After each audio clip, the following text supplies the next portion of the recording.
दोबारा पढ़ना है। ये आपने दोबारा पढ़ना है। अब आपने कहा था पूरा पढ़ना है, तो मैंने पूरा निकाल लिया है। अब पूरा पूरा कीजिएगा। अब की पूरा जी सुने। अगर आप किसी गंभीर विषय पे बात कर रहे हैं तो हंसिए मत आप। मैं आपकी हंसी उड़ाऊं तो आप मेरे ऊपर हंसिएगा। हंसना बंद करिए आप।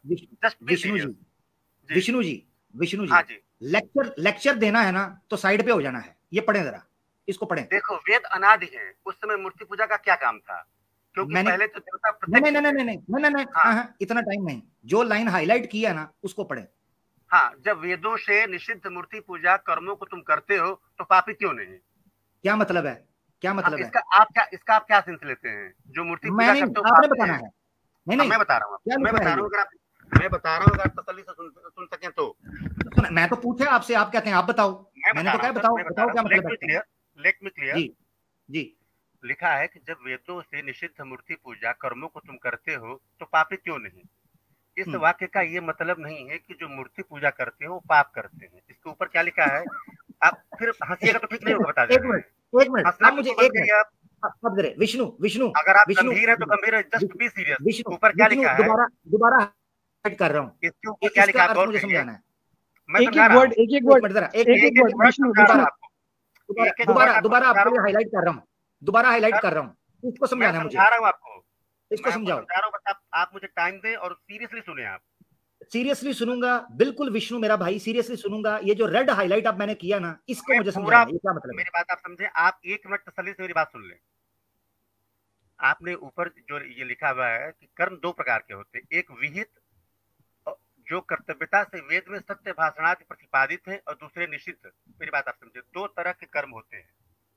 एक वो कर्म होते हैं जो प्रिस्क्राइब्ड हैं, और एक वो होते हैं जो बैंड हैं। बात आप समझे। जैसे एक एग्जांपल दिया जा रहा है कि विहित का अनुष्ठान करना वह धर्म है। जो चीजें होनी चाहिए अगर आप उसको फॉलो करते हैं तो जेन्युइन है, सही है। लेकिन जो चीजें नहीं है या जो चीजें मना की गई अगर आप उसको करते हैं तो निषिद्ध है। ये कर्मों के ऊपर बात हो रही है। आपने बात मुकम्मल कर ली, अब मेरा सुन लें। मैं कर रहा हूँ सर, मुकम्मल कर रहा हूँ। जरा जल्दी करें, मैंने पूछना है। सर आप इतनी बेताबी में क्यों है? अभी तो आपके पास टाइम था, अभी आप लोगों को आप चैलेंज कर रहे थे, और अगर मैं कुछ चीज क्लियर कर रहा हूँ तो आप बेसब्री हो रहे हैं। मेरी बात सुने विष्णु, मैं चैलेंज कर रहा था आर्य समाजियों को। आप आर्य हो, आप मुकर गए हो। आप तो कहते हो मूर्ति पूजा ठीक है। आर्य समाजी को मुझे एक आर्य समाजी चुप कर उल्लू दे पट्टे, फिर वही बकबक। इस तरह नहीं करना। इज्जत के साथ इज्जत दे रहा हूं ना। मुझे कहते हो चैलेंज कर रहे थे आर्य समाजियों को। आर्य समाजी मूर्ति पूजा मानते हैं? बकवासी है। आर्य समाजी सामने नहीं आता और टटुओं मटुओं को भेज देते हो, या तुम आर्य ही हो तकिया कर रहे हो। आप बगैर गाली गलौज से बात नहीं कर सकते हैं। बगैर कर सकता हूं अगर इंसानों की तरह बात करोगे। गाली गलौज आप तो 2 मिनट में हाइपर हो जा रहे हैं, गाली गलौज शुरू कर दे रहे हैं। यार विष्णु देखो सीधा सिंपल पढ़ो ना यार। सैम भाई इनको मौका दीजिएगा। अब मैं तुमसे एक सवाल पूछने लगा हूं, तुम अपनी बात मुकम्मल कर ली कि नहीं? जी आपसे बात करें आप प्लीज।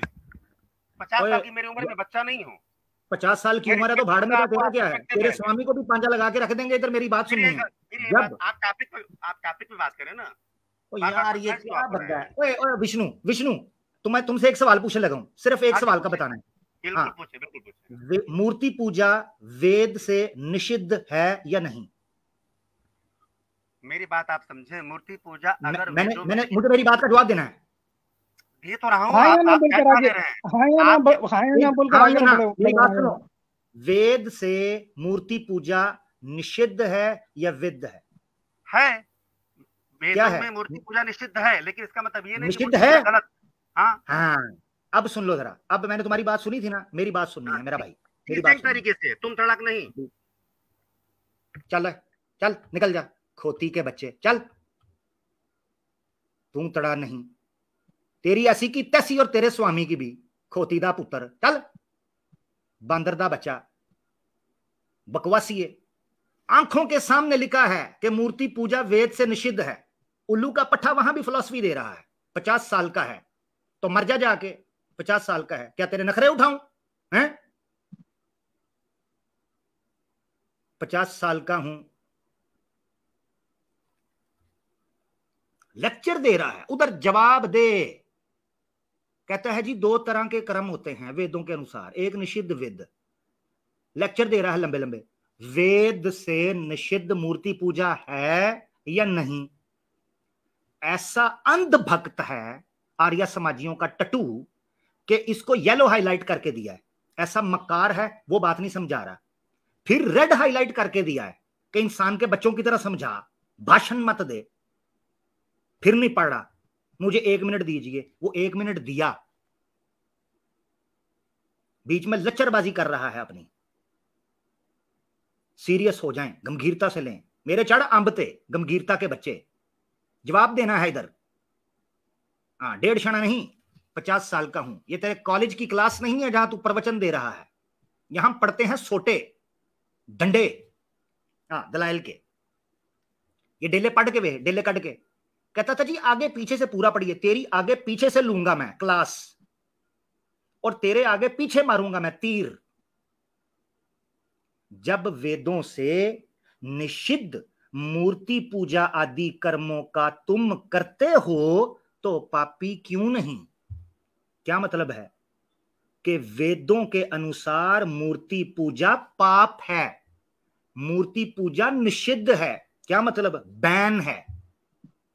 मैं आर्य समाजी भी हूं और मूर्ति पूजा की सपोर्ट भी करता हूं। पच जाए थो छोकरी दे पुत्रा, 1.5 क्षण आर्य समाजी के टटू आ जाते हैं जी, हम आकर रक्षा करेंगे धर्म की। घंटा मेरा रक्षा करोगे? कहते हैं जी इज्जत, इज्जत दे रहा था तुम्हें, इज्जत के साथ बात कर रहा था, बीच में प्रवोक नहीं करना, 1.5 क्षणापंक्ति नहीं करनी, मैं डंडा देके रख दूंगा। बीच में लगा हुआ है जी आप ऐसे नहीं वैसे करें, वैसे नहीं ऐसे करें। मैं ऐसे ही करूंगा बेटा जहां दर्द होती है। आखिरी बार ले रहा हूं, मुद्दे पर बात करनी है तो करना। हाँ विष्णु, बिना गालियों के बात नहीं।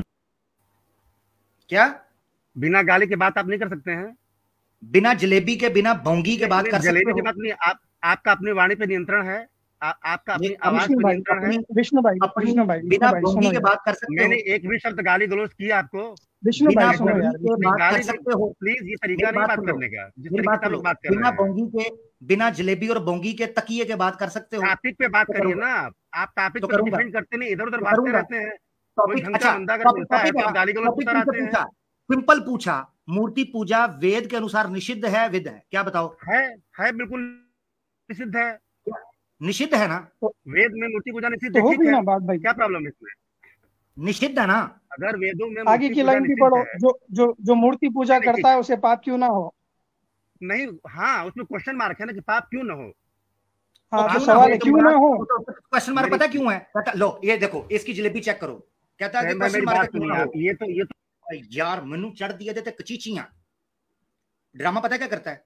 ड्रामा कह रहा है आगे क्वेश्चन मार्क है, और उत्तर के आगे क्वेश्चन मार्क का मतलब ये होता है मेरे पुत्र के प्रश्न का जो क्वेश्चन मार्क है उसको उड़ा दिया गया है। प्रश्न पता क्या था? प्रश्न ये था कि मूर्ति पूजा में पाप क्यों है। उसके उत्तर में वो क्वेश्चन मार्क आया था कि जब वेद विरुद्ध और वेद के खिलाफ हुआ तो पाप क्यों ना हो। ये था वो क्वेश्चन मार्क। 1.5 क्षण कहता है आगे क्वेश्चन मार्क है। हाँ जी, 50 साल।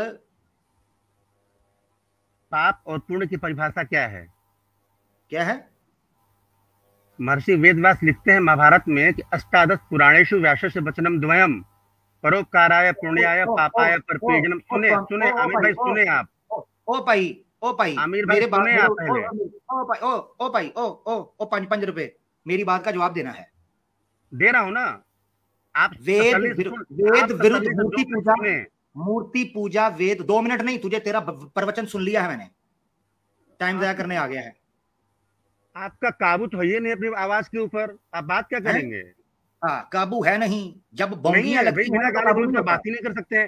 सैम भाई, अगर ये बगैर गाली गलौज की बात नहीं कर सकते हैं तो आप नहीं हो सकती। उसके पीछे वो कारण है, नहीं हो सकती क्योंकि तुम्हारी आप इतना घुमा रहे ना मेरे भाई, आप घुमा रहे हैं इतना, घुमाऊंगा नहीं। विष्णु जी सुनो ना यार, अनोइंग और इतनी इरिटेटिंग तुम्हारी भोंगियां हैं, उनके ऊपर यही बनता है। तुम्हें मौका देखिए विष्णु, विष्णु जी पहले देखिए, विष्णु आप देखिए, विष्णु जी देखिए, आप सुनिए, आप 50 साल की उम्र के, आप पहले आप आए इरिटेट करने के लिए। मैं आपको बताता हूँ, पहले ऑनेस्टली बताता हूँ। आप प्लीज सुनिए ना, प्लीज सुनिए, मुझे सुनिए यार प्लीज, 2 मिनट दीजिए मुझे। आप पहले आए, आकर अपनी स्टेटमेंट से फिर गए मुंह। आप बोले कि मैं सनातनी भी हूं और आर्या भी हूं, फिर आपसे पूछे कि आप आर्या है कि, आप बोले कि नहीं मैं आर्या नहीं हूं, मैं सनातनी हूं। तो ये जो आपका जो लेवल है ना, ये इरिटेटिंग है मेरे भाई। यहाँ से ही स्टार्ट हुआ है। जब आपको खोल कर कोई चीज बताए, आर्य समाजियों को आप मानते हैं, बोले सत्यार्थ प्रकाश मानते हैं, आप दयानंद को मानते हैं, हर चीज मानते हैं बोल रहे हैं आप, और ये भी बोले कि आप मूर्ति पूजा ही मानते हैं। और यहाँ पर आपके सामने क्लियर कट लिखा हुआ है, कोई आर्य समाजी मूर्ति पूजा नहीं मानता है। दयानंद सरस्वती ये तक बोले कि जो मूर्ति पूजा करता है वो बेवकूफ है, उनका मेंटल स्टेटस सही नहीं है, मेंटली डिसेबल्ड बताया है, मेंटली सिक बताया है। ठीक है, तो आप ये चीजों को आप डिनाई कैसा कर सकते हैं? मैं कहाँ डिनाई कर रहा हूँ? ये आप इसके ऊपर एक्सप्लेनेशन दे रहे हैं जिसकी कोई वैल्यू नहीं है। क्लियर कट स्टेटमेंट से दयानंद किया सत्यार्थ प्रकाश में। ठीक है, आप बिल्कुल सही कह रहे हैं। अब आप मेरी बात सुन लें। दयानंद सरस्वती का सत्यार्थ प्रकाश उनके द्वारा लिखित एक पुस्तक है जिसमें उन्होंने अपने पर्सनल ओपिनियन दिए हैं। सभी लोग उससे एग्री करना बोले हैं। आर्य समाजी, आप आर्य समाजी है, आप आर्य समाजी है बोले ना। और दूसरी चीज, आप एक बात समझें, हिंदुइज्म में मूर्ति पूजा उस तरह से नहीं डिफाइन होती जैसे इस्लाम में होती है। विष्णु भाई, आर्य समाजी मुझे 1 मिनट देंगे? सुनो यार प्लीज। आर्य समाजी एक टाइमर लगा लें, आप 2 मिनट बोले, मुझे 1 मिनट बोलने का मौका दें। अच्छी बात है विष्णु जी, आप जो मैं जो सवाल किया, 1 मिनट का मौका दें। ओ यार सुन लो ना मेरे भाई, लगा के मुझसे बात करने, मुझे अगर 5 मिनट, आप 50 साल के, आप 50 साल के, 5 साल के है। मेरी 5 रुपए मेरी बात आप समझे। अरे यार छोटे बच्चे की जैसा बिहेव कर रहे हैं आप। सुनो ना यार विष्णु, देखो आर्य समाजी जितने भी है ना, वो सत्यार्थ प्रकाश को अपनी धर्म किताब बताते हैं, धर्मशास्त्र मानते हैं वो। ठीक है, चलिए एग्री मैं हूँ। तो आप आर्य समाजी होकर अभी मुकर रहे हैं भी आप बोले मैं मानता हूँ, सत्यार्थ प्रकाश मानता हूँ, दयानंद को मानता हूँ, मैं खुद आर्य समाजी हूँ। मैं वेदों को नहीं मानता हूँ, मैं गीता को नहीं मानता हूँ, मैं रामायण को नहीं मानता हूँ। मैं तो भाई किसको मानता को मानना हूँ ऐसा कोई जरूरी नहीं मेरे लिए, मेरा बाउंडेशन नहीं है। मेरी बात समझे? नहीं, मुद्दे पे आर्य समाजी विष्णु को नहीं मानते हैं, आर्य समाजी विष्णु को नहीं मानते हैं, क्या बोलते हैं? मेरी बात आप समझे सैम भाई, आप अपना विष्णु जी क्वेश्चन रख लें, मुझे आप 2 मिनट बोल रहे, मुझे 1 मिनट का मौका दें। मैं 5 मिनट बाद ही चला जाऊंगा, लेकिन जो बात कंक्लूजन पे पहुंचे। भाई विष्णु भाई, आपको 2 मिनट किस चीज के? मैं आपसे बात नहीं कर पाऊंगा, बहुत गाली गलौज करते हैं। भागने का अच्छा बहाना है। उतरना पड़ेगा, मैं आपके लेवल पे नहीं उतर के बात कर सकता। विष्णु रुक जाओ यार, विष्णु रुक जाओ यार, आपको टाइम मिलेगा, रुक जाओ। भागने का ये अच्छा बहाना है। ए जी का मैंने कहा स्टार्ट में आते तेरी माँ बहन शुरू कर दी थी, कौन सी गाली निकाली है? एक गाली बताओ, एक गाली जिसको गाली बोलते हो, एक गाली नहीं दी। ये बहाना है। ये पता क्यों आया है? ताकि मैं ये कह सकूं कि मैं आर्य समाज को डिफेंड करने आया था। देखो जी, आमिर ने मुझे बात नहीं करने दी, मुझे ये कह दिया वो कह दिया, और सवाल पूछा है उसका जवाब नहीं देना क्या? नितेश आया था, तरीके से अपनी बात रख रहा था, एक बार भी सख्त बात की, क्योंकि वो इंसान था। आर्य समाजी इंसान नहीं रहे, पशु बन चुके हैं, गंदे वाले पशु। ये है मसला। अब आपको ये चीज बड़ी बुरी लगती है, इसको उसी मुद्दे पर लेकर आए। ये कहता था मैं आर्य समाजी हूं, इसने अपने मुंह से बोला है मैं आर्य समाजी हूं। कौन सा वाला जो स्वामी दयानंद सरस्वती को मानता है, अभी कहता है उनका पर्सनल ओपिनियन है। वाह वाह भाई वाह, पर्सनल ओपिनियन है। वो वेद से निकाल रहे हैं, वेद वचन से मूर्ति पूजा को पाप साबित कर रहे हैं। और आगे से कहता है क्वेश्चन मार्क लगा हुआ है। क्वेश्चन मार्क तो तुम्हारे मुंहों के ऊपर भी लगा हुआ है, उनका क्या करें? तो बहरहाल सैम भाई आप बात कीजिए। कहता जी मुझे 2 मिनट दे दो, किस लिए? ताकि तुम जलेबियां पका सको। दूरदर्शन नहीं है ना, न्यूज नेशन है। जी सैम भाई जी। देखिए विष्णु भाई, देखिए मैं आपकी रेस्पेक्ट करता हूँ विष्णु भाई जी, आप जी। अपना स्टेटमेंट अभी भी चेंज कर सकते हैं मेरे भाई। आप ये बोल दीजिए कि मैं आर्य समाजी नहीं हूँ, मैं भोला सनातनी हूँ। हाँ चलिए ठीक है, आपकी खुशी के लिए मैं मान लेता हूँ मैं सनातनी हूँ। चलें बात टॉपिक पे आने दें। मान लेता हूँ, ये देखिए आप फिर से जो बात कर रहे हैं ना, ये डिप्लोमेटिक होकर बात कर रहे हैं। आप फ्री होकर बोलिए ना, जो आप है। मैं सनातनी हूँ, चलिए। आप सनातनी है, आर्य समाजी नहीं है। टॉपिक पे बात है ना, बात इधर उधर गोल गोल घूम, टॉपिक पे आई नहीं रही है। टॉपिक पे तो आ गए हैं, आपको बता भी दिए, आपके मुंह पर प्रूफ भी मार दिए, हो गया आपका। आप आर्य समाजी से घूम भी गए हैं। आप दयानंद को रिजेक्ट भी कर दिए, घूम गए आप, आपको प्रूफ आपके मुंह पे पड़े हैं ना अभी, तो आपका मुंह सूझ गया है। अच्छा, कहता है मुद्दे पे आए, स्टार्ट में आर्य समाजी था, अभी सनातन हो गया, अभी आपने बोल लिया। अच्छा, आप लोगों ने बोल लिया, मैं अपनी बात रखूं अब। आप मुझे 2 मिनट का टाइम देंगे? जलेबी रखें, आपको टाइम देते हैं 2 मिनट का। हाँ, अब आप प्लीज बोलिएगा नहीं बीच में, आप 2 मिनट तसल्ली से मेरी बात सुनिएगा। जी जी जी। सैम भाई, एक चीज मैं आपसे क्लियर कर, मैं पिछले कई दिनों से आपको सुन रहा हूँ, कनेक्ट करने की कोशिश कर रहा था, आपसे बात नहीं हो पा रही थी। मैं 2-4 चीजें क्लियर कर रहा हूँ। इस्लाम में जिस हिसाब से बात होती है, आर्या भाई भाई भाई भाई, ये स्ट्रीम मेरी नहीं है, आमिर भाई मेरी स्ट्रीम नहीं है, ये मेरी स्ट्रीम नहीं है मेरे भाई, मैं यहाँ पर गेस्ट हूँ, ये स्ट्रीम आमिर भाई की है और आर्य समाजियों के ऊपर हो रहा है। अगर आपको मेरे से कुछ सवाल करना है, मेरी स्ट्रीम पर आइए या फिर इंस्टाग्राम पर कॉन्टैक्ट करिए। सर मेरी बात आप मुझे 2 मिनट का टाइम दें। विष्णु भाई से मैं अच्छे से बात करता हूँ। विष्णु भाई मैंने पानी पी लिया। विष्णु भाई सुन ले, 1 मिनट आपको मौका देता हूँ। विष्णु भाई, मैं रिलैक्स हो गया हूँ, मैं ठंडा हो गया हूँ, आप परेशान बिल्कुल। अच्छा, मैं रिलैक्स हो गया। इंसान तो है कम से कम। हाँ बिल्कुल बिल्कुल बिल्कुल, स्वामी दयानंद तो रखे तो मैं हिंदुइज्म को मान रहा हूँ, इसको मान रहा हूँ, आप और हम एक इंसान तो हैं। बिल्कुल बिल्कुल इंसान है। जरा सुनिए विष्णु भाई, अब मेरा बात तो कर सकते हैं। ओ कर सकते हैं भाई, कर सकते हैं प्रभाकर भाई, एक बात तो सुन ले मेरी, हमारी बात बेहतरीन अच्छी जगह पर अब आ गई। अब हम अच्छे से एक दूसरे से बात करेंगे, अब कोई लड़ाई झगड़ा पहले भी नहीं था, अब भी नहीं था। मैं सिर्फ विष्णु भाई, मैं एक मेरी बात सुनिए, आप हमें नहीं कहेंगे, आपको मौका देता हूँ, आपको पूरा मौका दूंगा। मैं सिर्फ एक बात रख देता हूँ विष्णु भाई, मेरे साथ एक समस्या है, मैं आपको वो रख देता हूँ, और आपके तवस्सुत से, यानी आपके जरिए, आपके द्वारा कई और लोगों तक ये बात पहुंच जाएगी। मेरे साथ समस्या क्या है? मेरे साथ ना शुरू से एक समस्या है कि जब से मैंने धर्मों को पढ़ना शुरू किया, मेरे साथ एक समस्या ये हुई कि जो गपोड़ी होता है, जरा पूरी बात सुनिएगा, जो गपोड़ी होता है और जो छोड़ू होता है और कपट्टी पाखंडी, ये जब बात करते हैं ना थोड़ी देर के लिए, मैं इनको ज्यादा देर सुन नहीं पाता, पता नहीं क्या बात है, ये मेरे साथ समस्या है।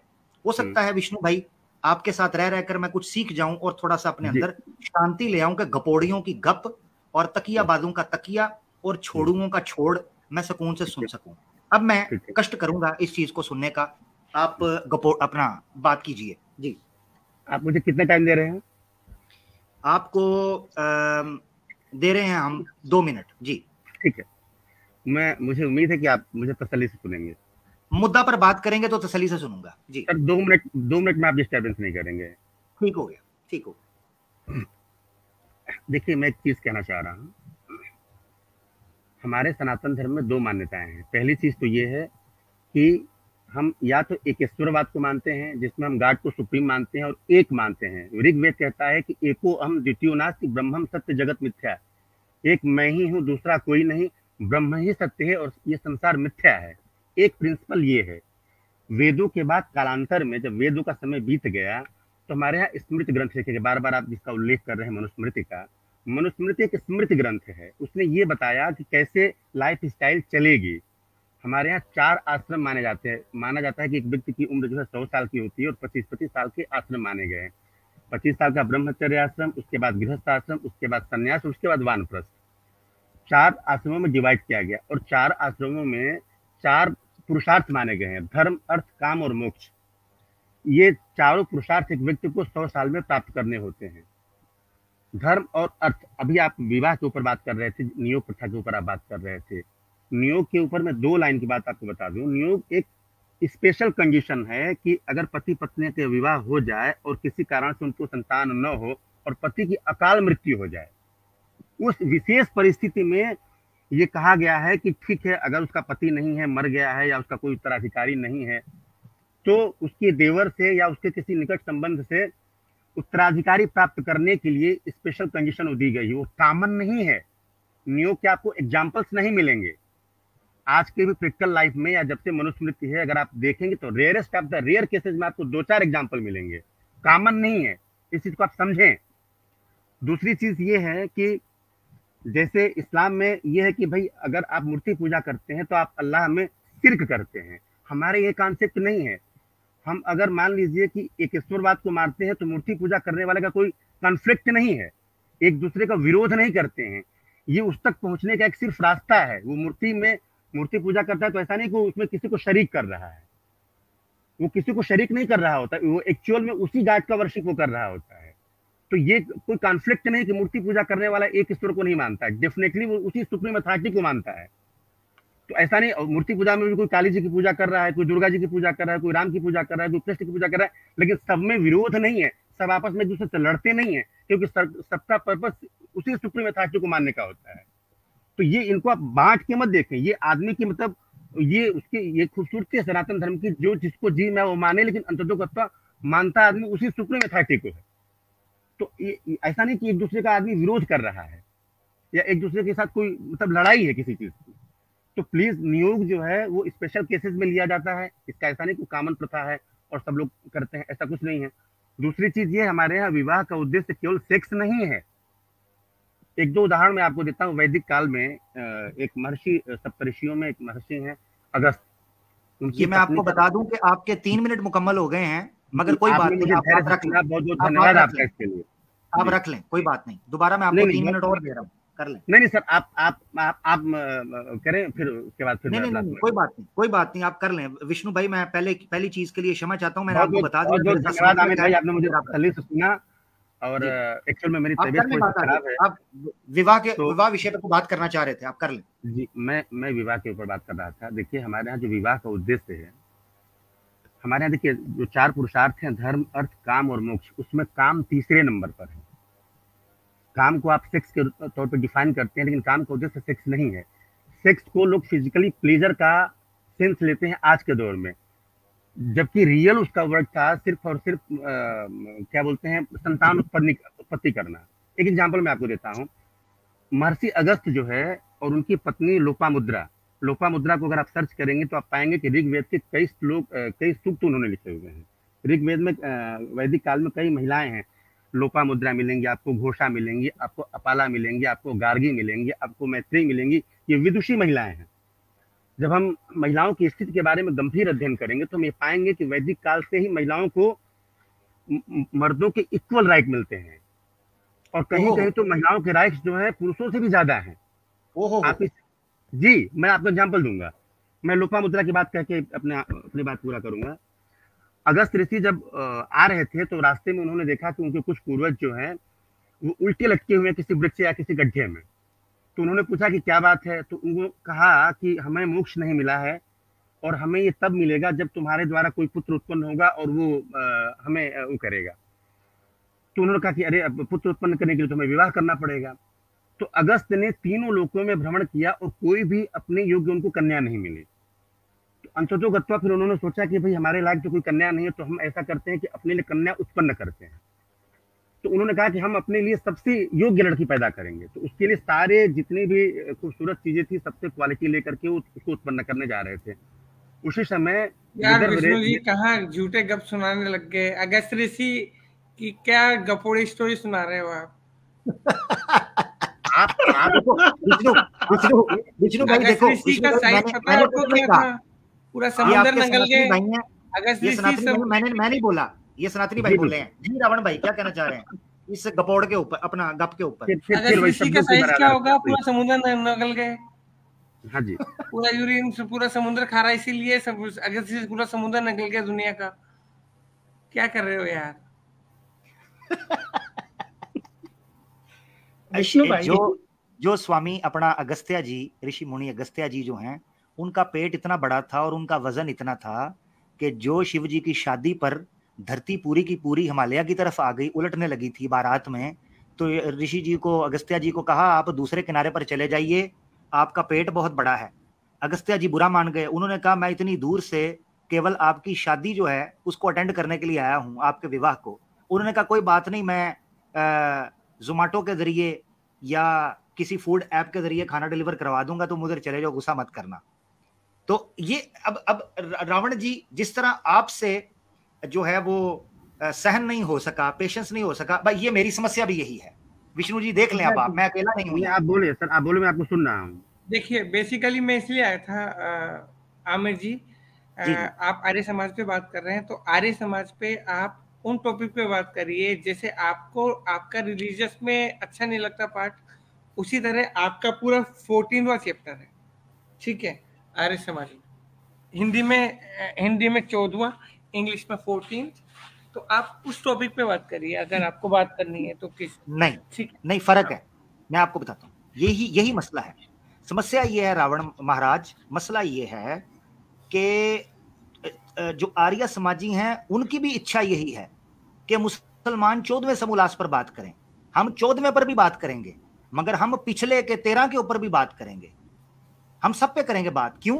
उसकी वजह यह है कि सत्यार्थ प्रकाश एक ऐसा ग्रंथ माना जाता है आर्य समाज के यहाँ कि जो 36 वर्षों में बड़ी कठिनाइयों और कष्टों और बड़ी जनाब तपस्याओं के बाद इसको उत्पन्न किया गया, सत्यार्थ प्रकाश को।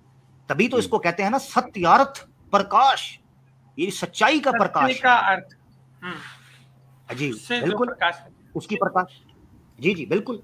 तो रावण जी, बात तो सारे समोल्लास के ऊपर होगी। मसला यही है कि आर्य समाजियों को सिर्फ 13वां 14वां या 12वां 13वां 14वां समोल्लास पकड़ाकर कहा जाता है लो पंगे लो अब मुसलमानों से, ईसाइयों से, जैन ना।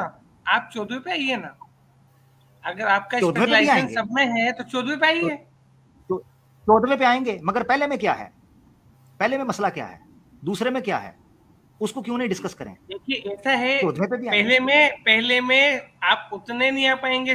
देखो जहां इक्वलिटी पे आ रहे हैं तो आप सुनिए, मैं हम जवाब दे रहे हैं कि जहां स्वामी जी ने आपसे आंसर मांगा, मेरी बात सुनिए रावण जी, ना मेरी बात सुनिए इधर। रावण जी मांगा, वही आंसर में आप डिबेट करिए। नहीं रावण जी, आवाज़े हक के ऊपर कठिनाई ये पड़ जाती है आर्य समाजियों को या सनातनियों को कि उनकी मर्जी नहीं चलती, मुद्दा चलता है। आज मुद्दा कुछ और है। अब आप ये नहीं कह सकते किसी दुश्मन को कि मेरे गाल पर चमाटा मत मारिएगा क्योंकि गाल पर मेरे फिंसी निकली है, पिंपल है, दाएं पर मारिएगा। नहीं भाई नहीं, वो तो दुश्मन है, शत्रु है, वो तो आपके दाएं पर भी मारेगा, बाएं पर भी मारेगा और पिछवाड़े पर भी मारेगा। रावण जी, मसला हम लड़ाई करने नहीं बैठे, हथियार लेके नहीं बैठे, हम ज्ञान का प्रभाव। चल भज जा, तू भी भज जा। विष्णु जी, ये मसला है मेरे साथ, चल उलूदा पट्टा। अगर आप नहीं सर टॉपिक पे बात करें तो टॉपिक पे आपका जो तर्क रखें, लेकिन विष्णु जी मैं आपसे बस 1-2 मिनट बात करना चाहता हूँ। बताया सैम भाई। जी अमर भाई। विष्णु जी एक मिनट। विष्णु जी, आपकी कथा और आपके प्रमाणों को तो घपोड़ वो कह चुके हैं, लिहाजा आप तो मत ही बोलिए। अब सैम स्टर्न भाई से 1-1.5 मिनट बात कर लीजिए। आपको मैंने 6 मिनट दिए, आपके 6 मिनट की कथा और प्रमाण को आपने मुझे 6 मिनट दिए। सुनिए, मैंने आपको 6 मिनट दिए विदाउट एनी इंटरप्शन। आपका अपना साथी गपोड़बाजी कहकर उसको टोक गया, मुझ पर मत अब कीजिएगा। सैम भाई से कर लें, आपको 1-1.5 मिनट में देता हूं, मैंने आगे बढ़ना है। बहुत बहुत धन्यवाद आपका sir, thank you so much. No problem. जी विष्णु भाई, देखिए आप सत्यार्थ प्रकाश को तो रिजेक्ट कर दिए, वेद के विरुद्ध भी चले गए। आप बोल रहे हैं कि मूर्ति पूजा है, आप विष्णु को मानते हैं, आपका नाम ही विष्णु है, राइट? विष्णु जी की आप पूजा करते हैं? हाँ करते हैं, बिल्कुल करते हैं। बिल्कुल, बड़ी अच्छी बात है। तो देखिए एक स्कंद पुराना में एक कुछ रेफरेंस आता है, book number 2 session number 4 chapter number 21 verse number 22 to 27 में आता है विष्णु जी ने वृंदा के साथ क्या किया था। आपको पता है ये स्टोरी? या मैं पढ़ के बताऊं आपको? जल्दी आप टॉपिक पे आ जाएं, पढ़ के बताऊं मैं कि बिल्कुल आप आ जाएं। ओके, वो कह रहे टॉपिक क्या वो कहते हैं टॉपिक। प्लीज हंसना नहीं। आमिर भाई, ये प्रॉब्लम आपके साथ है, आप हंसना बंद करें प्लीज। नहीं मैं आपको एक चीज बोलना चाहता हूँ, एक गाना डेडिकेट करना चाहता हूँ आपको। मेरी हंसी को भी निषिद्ध कर दिया है। नहीं सर, आप तो मानते नहीं। हम दो लोग, मेरी बात समझें, इस चीज को समझें आप। हम और आप सबसे पहले इंसान हैं, किसी को कमाल है। विष्णु भाई मैं कंप्लीट कर लूं? सैम भाई की बात को विष्णु भाई मैं कंप्लीट कर लूं? मुद्दे पर आए, सैम भाई को बात करने दें जी। हाँ आए, वृंदा की बात पे आप आए। जी तो यहाँ पर मैं पढ़ना चाहता हूँ, पढ़कर आपको एक सॉन्ग डेडिकेट करना चाहता हूँ। आपको पढ़ने की जरूरत नहीं पड़ेगी, आप बिल्कुल टॉपिक पे आ जाएं।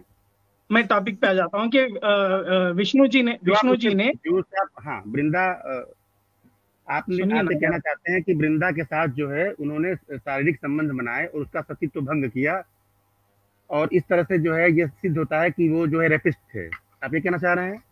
नहीं मैं एक गाना भी डेडिकेट करना चाहता हूँ भाई, क्योंकि यहाँ पर विष्णु जी है ना। अब मैं सैम भाई, टॉपिक पे आ आप रहा हूँ भाई, आप मुझे प्लीज। बोलने नहीं दे रहे, आपको 3 मिनट 6 मिनट बोलने दिए, आप सर आप इंटरप्ट बोलें, कर रहे आप हैं बोलें। यार सर भाई आप बोलें। ये कितनी ज्यादती सैम है भाई आप कि बोलें, आप आप सैम भाई को बोलने नहीं दे रहे। सर आप बोलें। अच्छा सैम एक भाई अभी आप बोलें। देखिए, अभी आप सैम देखिए